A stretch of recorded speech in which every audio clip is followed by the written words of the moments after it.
মসজিদে 5 মিনিট বেশি সময় গেলে এটা হিসাবের খাতায় থাকে, বাজারও ঘন্টার পর ঘন্টা সময় ব্যয় হইতেছে, একদিনও তো হিসাব মিলে আসলো।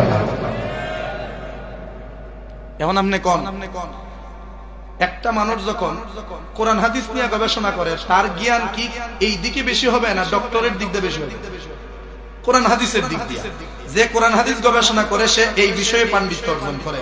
যে ডাক্তারি বিদ্যায় পড়াশোনা করে সে ইঞ্জিনিয়ারিং বুঝে না, কিন্তু ডাক্তারি ভালো বুঝে। যে ইঞ্জিনিয়ারিং নিয়ে পড়ে সে ব্যবসা বুঝবে না, কারণ সে ইঞ্জিনিয়ারিং ভালো বুঝে।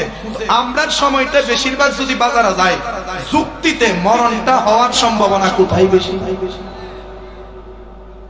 হ্যাঁ, এখন আপনারা কোন মসজিদে সেজদায় মরণ হোক চাইনি আমরা? মসজিদ ও মন লাগাইয়া 1 ঘন্টা সময় স্বেচ্ছায় গিয়া কেউ দিচ্ছেন নি? উমা দাবিয়ে কার কামে আরে যারা বর্তমানে জামাতে করতেছে, এরারে ভোট দিলে ভূমিকম্প বন্ধ করে দিব, উষ্টায় শুধু হইলে ভোটের জন্য কুত্তা পাগল হয়ে গেছে। দাড়িপাল্লায় ভোট দিলে নাকি ভূমিকম্প তারা বন্ধ করবে, এরা রবের সাথে চুক্তি করছে। বাটফারের ঘরের বাটফার কথা ঠিক না ঠিক? আমরা এতদিন কুত্তা দেখছিলাম না, এখন বর্তমান সামনে যে নির্বাচন, এইটা উপলক্ষে কিছু জামাতি কুত্তা আমরা চোখের সামনে পড়তেছে। কথা ঠিক না ঠিক বলেন? তুই ভোট নিবি, মানুষের মন জয় কর, এরকম কথা আমার কর কোন দরকার আছে? আমি কোন দিন বুঝছি এটাতে ভণ্ড, এটাতে বাটফার, এটাতে সিটার, যেদিন আকিমুদ্দিন শব্দটা লঘু থেকে কেটে দিয়েছে। তাদের লঘুতে লেখা ছিল আকিমুদ্দিন, দিন কায়েমের জন্য জামাতে ইসলামী। মাশাআল্লাহ, সুন্দর উদ্যোগ। কিন্তু এইবার নতুন করে লঘু যখন বের করছে, আকিমুদ্দিন শব্দটা কেটে দিছে, দিন কায়েমের জন্য নয়, বরং ক্ষমতা পাওয়ার জন্য রাজনীতি। তখন যেই ইসলামিক দল দিন প্রতিষ্ঠার শব্দটা কেটে দিতে পারে, এবার আর বিএনপি আওয়ামী লীগ কি দোষ করলো? একমাত্র সব কথা ঠিক কিনা? যদি আকিমুদ্দিন শব্দটা কেটে দেও, দিন কায়েমের কথা যদি তোমার ইসলামিক দলে না থাকে, তুমি ইসলামিক দল হইলে কোথায় দেবে? তুমি বিএনপিদের মতো ওই যে জাতীয় পার্টি বলেন, এনসিপি বলেন, আওয়ামী লীগ বলেন, যত দল আছে রাজনৈতিক, সকল দলের মতোই জামাত ইসলাম আরেকটা দল, এটা ইসলামিক কোন দল নয়। কথা ঠিক কিনা? এটা বুঝাইয়ে দিবেন সামনের নির্বাচন, বলেন ইনশাআল্লাহ। রাজি আছেন তো? একটু ধৈর্য নিয়ে বসেন। আমি তো আপনার এলাকার মানুষ, আমি ছোটমুড়ু মানুষ, আমার এমন একটা টাইমে দিছে যে টাইমের বক্তা আমি না, অন্তত এলাকাত না। এলাকার মধ্যে হেডাম দেখাইলে মানে মনে করেন না বাইরিয়া খালমাল তুলে দেব। কথা ঠিক না? এলাকায় কোনো হেডাম নয়, এলাকায় কোনো অহংকার নয়, এলাকায় আমি আপনাদেরই সন্তান, আপনাদেরই ভাই, আপনাদেরই ভাতিজা। কথা ঠিক কিনা? কারণ নিজের এলাকার মানুষ যদি আমাকে ভালো না বাসে, আমি যদি বাহিরে গিয়ে 50,000 টাকা মাহফিল করে লই বলি, ইজ্জত পাবো আমি? ইজ্জতের বাত কিন্তু মজবাড়া দিও মজার, বেইজ্জত মুরানি কিলানির বাত, এটা পোলাও কুরমা দেখা হয় যখন লাগে। কথা ঠিক কিনা? তো আমি আপনারা আমার, আসেন আমরা মিললে একটা প্রেমের খেলা খেললে লই আসি। রাজি আছেন তো ইনশাআল্লাহ? আমার জ্বালা জোড়ায় না, জ্বালা জোড়ায় না রে, জ্বালা জোড়ায় না, জ্বালা জোড়ায় না রে, ওরে ভিতরে নাই গাছে,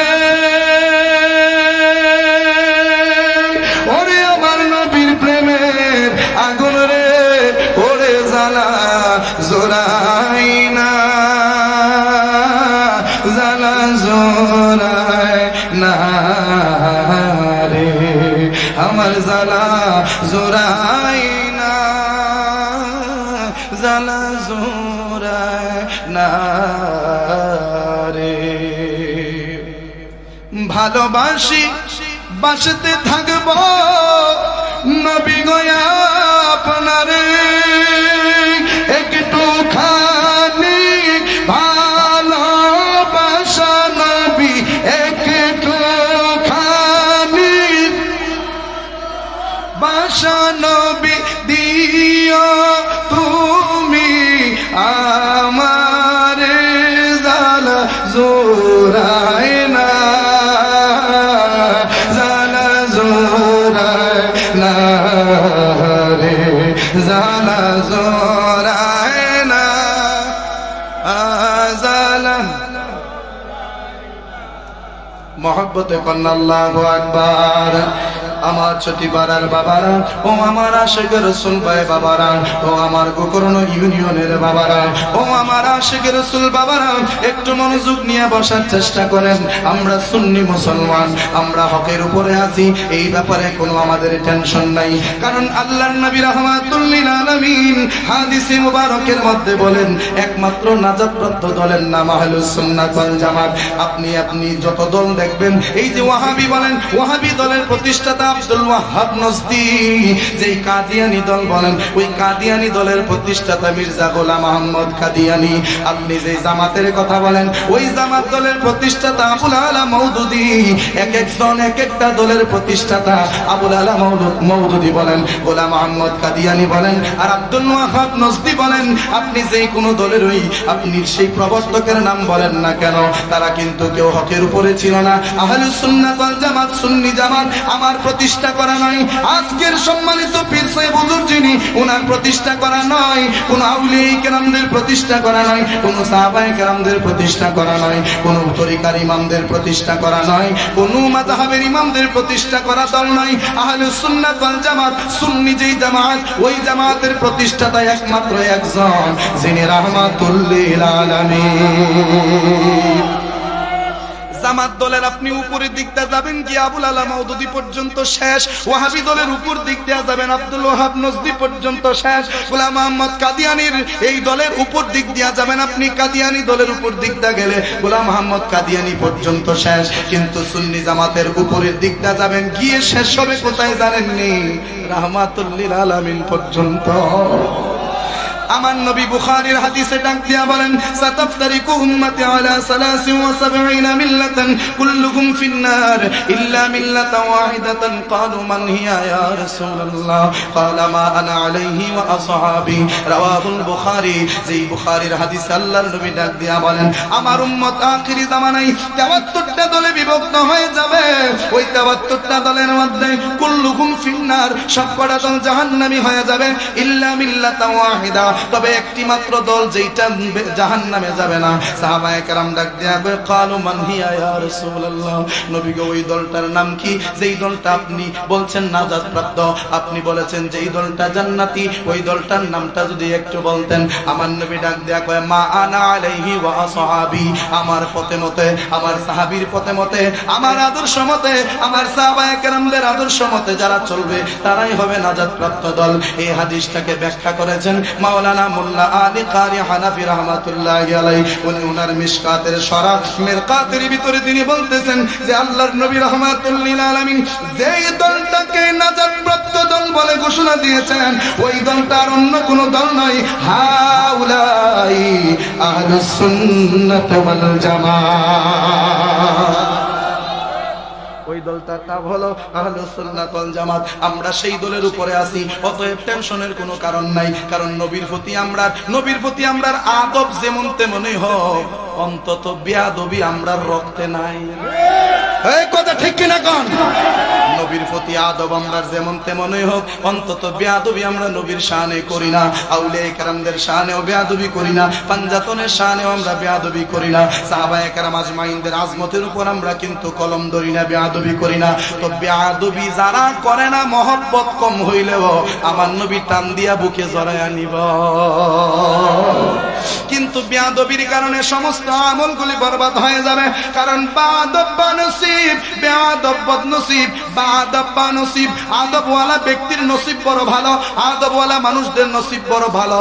নসিব ভালো দেখাই তো মিলাদে গেলে বিরানি, ওয়াজে গেলে বিরানি, দরবারে গেলে বিরানি, যেখানে যাই বিরানি, খিচুড়ি, জিলাপি, তাবারক, আপনি যত ধরনের মিষ্টান্ন জিনিস আছে সব মিষ্টান্ন আমরা রিজিকও জুড়ে। যত তাবারকের মধ্যে দামি তাবারক আছে সব সুন্নিরার কপালই জুড়ে। কারণ আমরা বেয়াদব না, বাদব মানে আদবওয়ালা হওয়ার কারণে রিজিকের ফায়সালা কে করে দিয়েছেন?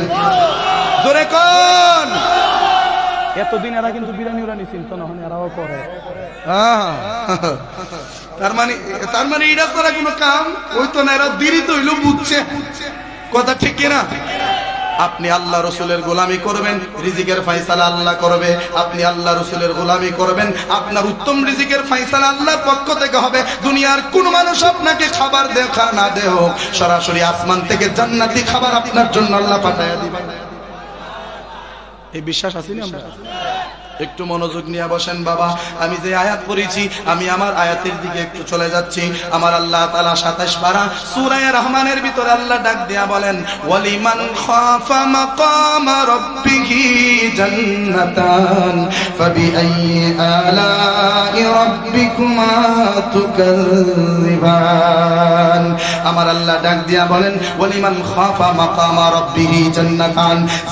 যেই বান্দারা, যেই সমস্ত বান্দাগণ আমার আল্লাহরে ভয় করেন, যেই সমস্ত বান্দাগণ আমার আল্লাহরে ভয় কইরা চলে, যেই সমস্ত বান্দাগণ আমার আল্লাহর আযাবরে ডরায়, যেই সমস্ত বান্দাগণ আমার আল্লাহর ক্ষমতাকে ভয় করে, পাপাচার ছেড়ে দেয়, গুনাহ ছেড়ে দেয়, হারাম ছেড়ে দেয়, জিনা ছেড়ে দেয়, ব্যভিচার ছেড়ে দেয়, মদ ছেড়ে দেয়, গাঞ্জা ছেড়ে দেয়, ইয়াবা ছেড়ে দেয়, সমস্ত পাপাচারগুলি বান্দার আল্লাহরে ডরাইয়া যদি ছাইরা দিতে পারে, আল্লাহ ডাক দেয়া কয়, নামাজি ব্যক্তির জন্য একটা জান্নাত বরাদ্দ, রোজাদার বান্দার জন্য একটা জান্নাত বরাদ্দ, হজ করিনা বান্দার জন্য একটা জান্নাত বরাদ্দ, যাকাত দেউনা বান্দার জন্য একটা জান্নাত বরাদ্দ।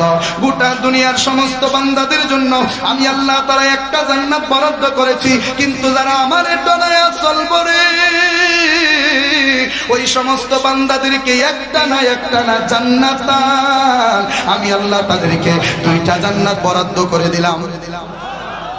আরো জোরে, আল্লাহরে যারা ডরায়া চলতে পারে তাদেরকে আল্লাহ 2টা জান্নাত দিবে, আল্লাহ তাদেরকে 2টা জান্নাত দিবে। শুধু তাই না রে বাবা, আল্লাহরে যারা ভয় কইরা সব সময় আল্লাহর কথা ইয়াদ রেখে রাসূলের মহব্বত নিয়ে যারা সব সময় চলাফেরা করে, যেই কোনো বিপদে পড়তে পড়তে আল্লাহ তারে টান্দা তুল্লা বাঁচায়া দেয়। কথা ঠিক কি না?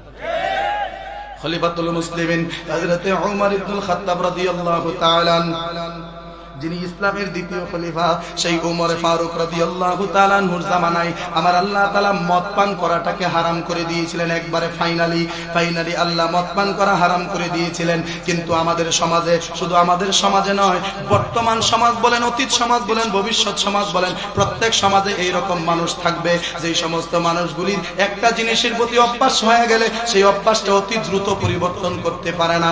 যেই বান্দাদের নামাজের অভ্যাস আছে, মুরাইলেও নামাজ ছাড়তো না, আর যেই বান্দারা নামাজের অভ্যাস নাই, মুরাইয়াও মসজিদে নিতে পারতেন না।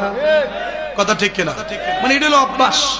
যদি নামাজের অভ্যাস হয়ে যায়, বাইরে এলেও নামাজ ছাড়তেন না। এই সমস্ত কিছু বান্দা আছে যারা রোজার অভ্যাস হইলে যত পরিশ্রমই হোক রোজা তারা ভাঙ্গে না। যেই সমস্ত বান্দাগুলির মধ্যে কিছু বান্দা ছিল যারা আর বিড়ি খাওয়ার অভ্যাস থাকলে সহজে বিড়ি ছাড়তে পারে না। ডাক্তারে কয় তোমার তো ক্যান্সার হয়েছে, বিড়ি খাওয়া বন্ধ করে দিতে হবে। ও ডাক্তার মশাই, বিড়ি যদি আমি না খাই তাহলে কদিন বাঁচবো? ও 3 মাস বাঁচতে পারবেন। ও বিড়ি যদি খাই তাহলে কদিন বাঁচবো? ও কোনো নিশ্চয়তা নাই। ও সারা জীবন বিড়ি খাইয়া আইছি, 3 মাসের লেগে কেন বিড়ি খাওয়া? কথা ঠিক কিনা? আমার কত হইলো, আমি খারাপ বলতেছি না, যার অভ্যাস আছে এটা যার যার ব্যক্তিগত ব্যাপার। কিন্তু যার অভ্যাস আছে সহজে এটা ছাড়তে পারে না। যেমন আমার মতো অনেক হুজুররা আছেন, আপনারা অনেকে আছেন যারা পান খাওয়ার অভ্যাস আছে, সহজে পান খাওয়া ছাড়তে পারেন না। যদি আপনাদের নেশা পানির অভ্যাস থাকে, সহজে নেশা পানি ছাড়া যায় না।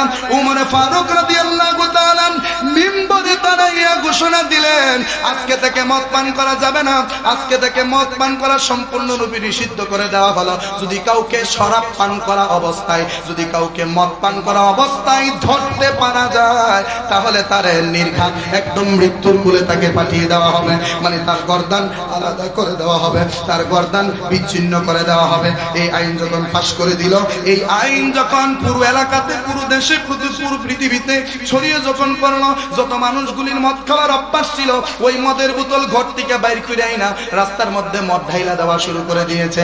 মানুষ কই কিরে এত স্বাদের মদের বোতল গুলা সাজায়া থইলি, কিন্তু আজকে মদ গুলা পালাইয়া দিচ্ছিস কেন? দুনিয়ার অন্য কেউ যদি এই মদের ব্যাপারে এইরকম ঘোষণা দিত রে, তাইলে কিন্তু মদ আমরা ফালাইতাম না। কিন্তু এমন একজন ঘোষণা দিছে যিনি নিজের বাপরেও হকের খাতিরে মেরেছে। সুবহানাল্লাহ। যিনি সত্যের জন্য নবীর মহব্বতে নিজের বাবার গর্দান পর্যন্ত আলাদা করে দিয়েছেন, ওই উমর নিষেধ করেছে আর মদ পান করা যাবে না। যদি কোনো সময় ধরা পড়ি তাহলে জীবন যৌবন সব কিন্তু একদম শেষ হয়ে যাবে। আজকে থেকে সতর্ক হয়ে গেলাম, আর মদ পান করবো না। তখন মদ পান করা মানুষ ছেড়ে দেওয়া শুরু করে দিল। ওই যে আমি একটু আগে বললাম, কিছু মানুষ অভ্যাস এমন হয়ে গেছে যে সহজে ছাড়তে পারে না। ডাক্তারের অগুসরে হইল বিড়ি ধরায়।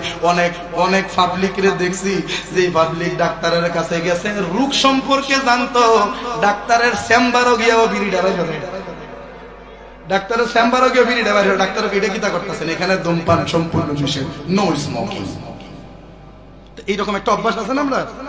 তো একজন বান্দা ছিল, যে এই বান্দার মদের প্রতি এমন আকাঙ্ক্ষা, তার মদের প্রতি এমন আগ্রহ, তার সে ভাত না খাইয়া থাকতে পারবে, কিন্তু মদ পান না করলে তার মেজাজ ঠিক থাকে না। এই জন্য ওই বান্দাটা সিদ্ধান্ত নিল, উমরে ফারুক নিষেধ করেছে, আর মদ পান করা যাবে না। আজকেই শেষবারের মতো মদটা পান করে লই। দোকানও গেল, দোকানদারে কয় না না না না না না না, মদ দেওয়া যাবে না, কারণ উমরে ফারুকের নিষেধ। আমি একটু পরেই মদগুলা নদীর মধ্যে ফেলে দেব, আর মদ বিক্রি করা যাবে না। ওই যুবক ডাক দেখ, তোর পাউডার দড়ি একটা বোতল দে, তোর পাউডার দড়ি যদি ডাবল দিব, আমার একটা বোতল দে, জীবনটা বাঁচারে। আজকে যদি আমি মদ না খাই তাহলে অকল রাখবো, কথা ঠিক কিনা? ধরা খাইছে জুয়া, মারাইয়া বউরে, এটা হইলে বিটটা জামাই, কথা ঠিক কিনা? তুই ধরা খাইছ জুয়া, রাখ, জুয়া চললে দেখা গিয়া গড় নিরীহ বৌডর হয়ে আসে, এমন মায়ের মোরা দেখো, মানে ওই রাতটা এমাদা হরা এবার রাখতে লাগো, সরি আসলে মেজাজটা ঠিক আছে না, মিশা কথা কইছি আমি মনে হয়। কতবার দেখলাম ওমা খেলতেছে সুন্দরী, আটকা দিলে গেছে গা মোরামুরি। আমি কই দুই জোয়ার ফজিল, মুহূর্তের ভিতরে মায়ের মুহূর্তের ভিতরে বন্ধুত্ব, এটার নাম হইজ। ওই লোকটা কয়, আমি মদ পান না করলে আজকে আমি আর থাকতে পারবো না, আমার একটা বোতল অন্তত দে। কোন রকম ভাবে ওই লোকটার কাছ থেকে একটা বোতল নিল, নিয়া গরমের দিন কিন্তু লোকটা চাদর এইভাবে জড়াইয়া ধরল, চাদরটা এইভাবে গায়ের মধ্যে জড়াইয়া ওই লোকটা মদের বোতলটা চাদরের ভিতরে ঢুকাইয়া নিয়ত করছে যে বাড়িতে যাবো, বাড়িতে যাইয়া এই বোতলটা শেষ করার পর জিন্দিগির জন্য মদ খাওয়া ছেড়ে দেব, আর খাইব না।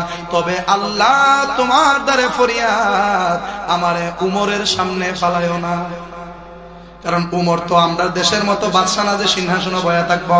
উমরে ফারুক এমন বাদশা ছিলেন, যেই বাদশা রাত্রের বেলা পুরো বাড়ি বাড়ি হাইটা হাইটা মানুষের সুখ দুঃখের খোঁজ খবর নিতে। আরো জোরে কন্যা সুবহানাল্লাহ। আজকাল সমাজের মেম্বার চেয়ারম্যানদের মধ্যে বেশিরভাগ মেম্বার চেয়ারম্যানের এই স্বভাবটা হয়ে গেছে, গরিব মরে না খাইয়া আর রিলিফের মালের টিকিট ধনী লোকে ভায়া বয়ে থাকে। এই কথা ঠিক কিনা কোন? গরিবে গিয়া ফাউডার দিলে কান্দাছে, মেম্বার ভাই আমার একটা নাম কোন রকম দেও ভাই, কারি নাম যাত আছেন সব শেষ, সব দেলাইছে, এইবার আর হইতো না। আগামীতে যদি সুযোগ আয় তাহলে তোর নামটা দিব মনে। ওহন রিলিফের মাল যখন ঘোষণা হয়েছে ইউনিয়ন অফিসে দিব, অনি ভিডিও গেছে যে দেখি দয়া লাগলে তো আমার দিতেও পারে, এই জন্য বিডির নাম সারা হয়ে গেছে। গিয়া দেহ মা যে তার রিলিফের মালের লেগে আছে সবটা তাইরের চেয়ে বড় লোক, কথা ঠিক কিনা? এটার নাম জনসেবা। কষ্ট হইতেছে না? একটু মনোযোগ। ওই লোকটা ডাক দিয়া বলে, আল্লাহ গো তোমার দরবারে ফরিয়াদ জানাই, আজকের মতো তুমি আমার উমরের হাত থেকে বাঁচাইয়া দিও। উমর রে তুমি সামনে ফালাইও না। উমর যদি সামনে পড়ে আর আমার হাতের মধ্যে যদি মদের বোতল লেখে, তাইলে খোদার কসম গো আল্লাহ তোমার সেই উমর আমারে বাঁচতে দেবে না। আল্লাহ তোমার দ্বারে ফরিয়াদ, উমর রে তুমি আমার সামনে ফালাইও না। এইভাবে দোয়া করতেছে আর মদের বোতলটা এইরকম চাদরের ভিতরে ঢুকাইয়া বাড়ির দিকে রওনা হয়ে গেছে। আমাদের সমাজে ডাহের একটা কথা আছে, যেখানে বাঘের ভয় সেখানেই কিন্তু রাত হয়। যেই উমরের ডরে গরমের দিন চাদর লাগাইছে, ওই বোতলটারে চাদরের ভিতরে ঢুকাইয়া আল্লাহর দ্বারে ফানা চাইছে। কিছু দূর যাওয়ার পরেই তাকায়া দেখে খলিফাতুল মুসলিমিন উমর তার দিকে আসতেছে। আপনারা তো জানেন হয়তো ঘটনাটা, উমরে ফারুক এমন উমর ছিলেন যারে শয়তানে পর্যন্ত ডরাইতো। সুবহানাল্লাহ না?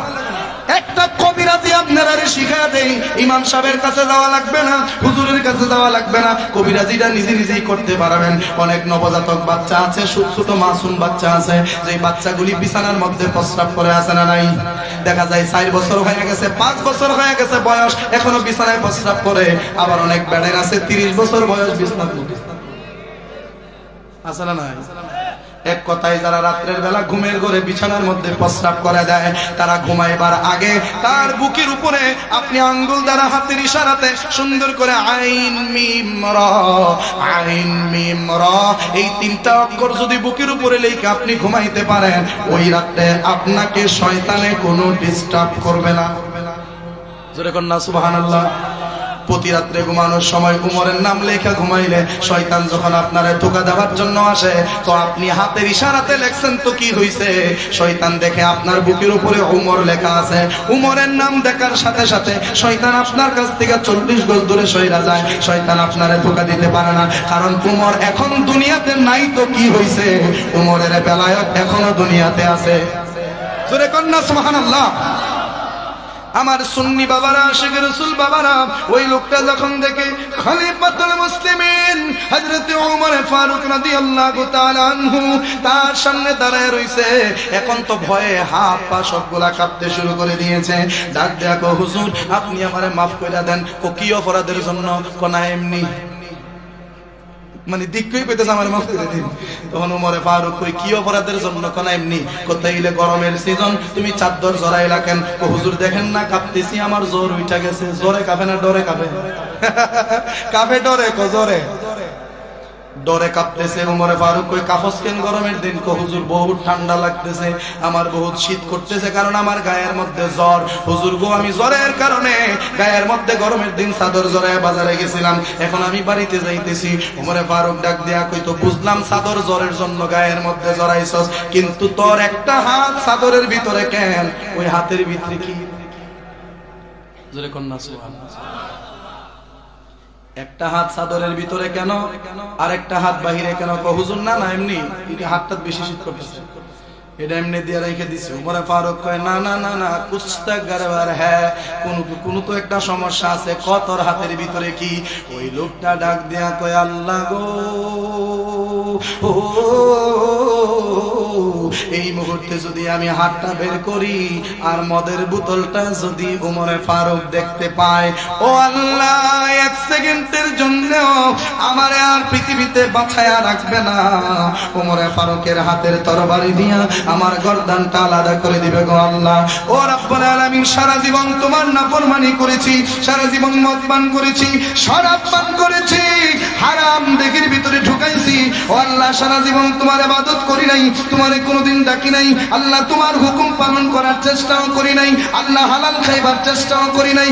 ও রব্বুল আলামিন, আজকে আমার জম আমার সামনে দাঁড়ায় রইছে গো আল্লাহ, আজকে তোমার দরবার আমি কায়মানু বাক্যে তওবা করতেছি আল্লাহ, আজকে যদি তুমি আমারে কোনো ফুরসাতে ওমরের হাত থেকে বাঁচাইয়া দিতে পারো আল্লাহ, ওয়াদা দিলাম, কথা দিলাম, জিন্দেগিতে আর কোনোদিন মদ পান করব না। আল্লাহ আজকের মতো যদি আমার জমের হাত থেকে আমি বাঁচতে পারি, আমি যতদিন বাচ্চা থাকবো আর জিন্দেগিতে কোনোদিন মদ পান করব না, আল্লাহ তুমি আমারে আজকের মতো বাঁচায়া দাও। এই কথা বইলা ডাক দেয়া কো হুজুর আমার হাতের ভিতরে কি, আপনি কি দেখতে চান? কহা বাইর কর তাড়াতাড়ি। ওই লোকটা হাতের চাদরের ভিতর থেকে হাতটা বের করে ওমরে ফারুকের দিকে এইভাবে দইরা চক্ষুটা বন্ধ, চক্ষু বন্ধ কইরা কইতেছে হুজুর আর জীবনে আমি এইগুলা খাবো না, আর জীবনে আমি এইগুলা পান করব না, আজকের মতো আপনি আমারে মাফ কইরা দেন।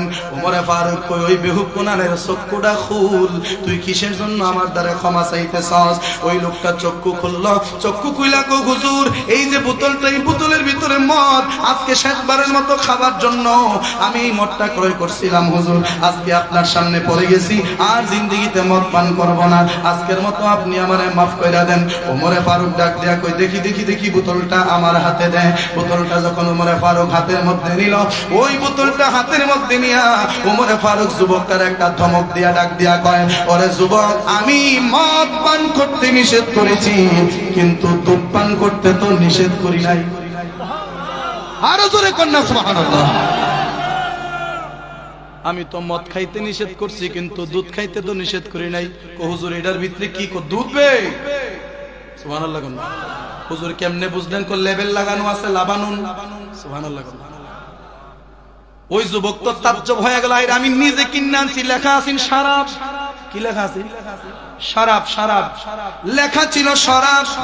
উমরের হাতে যাওয়ার পরে বোতলে লেখা লাবানুন। লাবানুন মানে দুধ। সুবহানাল্লাহ। উমরে ফারুক কয়, আমি ওমর মদ পান করতে নিষেধ করছি, কিন্তু দুধ পান করতে নিষেধ করি নাই।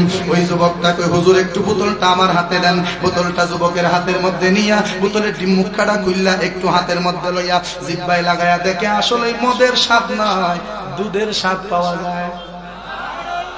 ওই যুবক তখন ডাক দেয়া কয়, ওগো খলিফাতুল মুসলিমিন, আপনারে আমি ভাবতাম বড় দয়াবান, কারণ আপনি রাতের বেলা মানুষের বাড়ি বাড়ি যাইয়া মানুষের মুশকিল আসান করতেন, মানুষকে সাহায্য করতেন। খাবার নাই ঘরে, তাদের ঘরে আপনি খাবার পৌঁছায়া দিতেন। অসহায় মানুষদেরকে আপনি সাহায্য করতেন।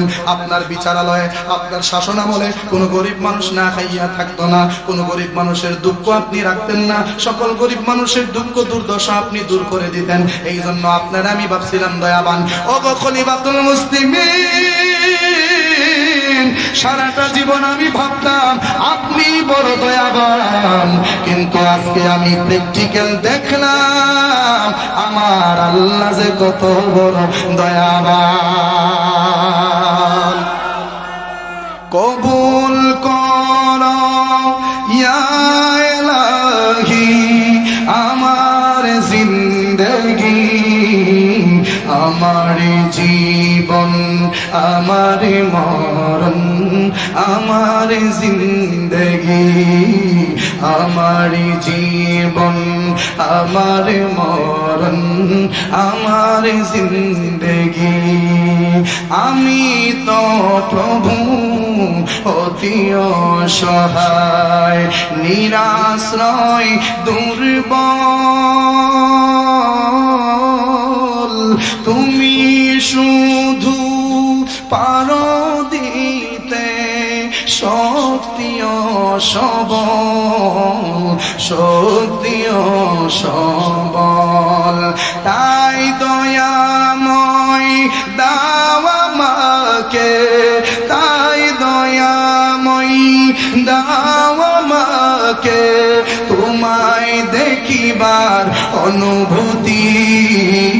আমার জীবন, আমার মরণ, আমার জিন্দেগি, আমার জীবন, আমার মরণ, আমার জিন্দেগি। নারে তাকবীর, নারে তাকবীর, নারে রিসালাত। প্রধান অতিথির আগমন, হযরত মাওলানা মুফতি আমজাদ হোসেন জালালী হুজুরের আগমন। এই মাহফিলের পক্ষ থেকে, নূর নবী সুন্নি যুব সংঘের পক্ষ থেকে লাল গোলাপ শুভেচ্ছা।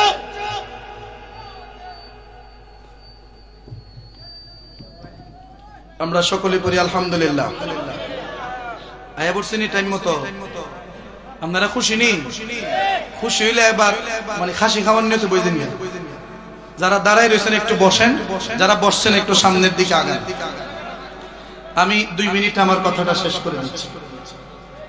আজকের মাহফিলের যিনি প্রধান অতিথি, উনি কিন্তু আওলাদে বলি। ওনার বাবা যেমন একজন আলেম ছিলেন, তেমন একজন বুজুর্গ ছিলেন। কথা ঠিক কিনা? ওনার একটা বক্তব্য আমি শুনছিলাম, মনে হয় অনেক পরের একটা ভিডিও ইউটিউবে আপলোড হয়েছিল। আমার নবীজির বংশধারা এত সুন্দর করে তিনি বর্ণনা করতেন। আল্লাহু আকবার কন্যা।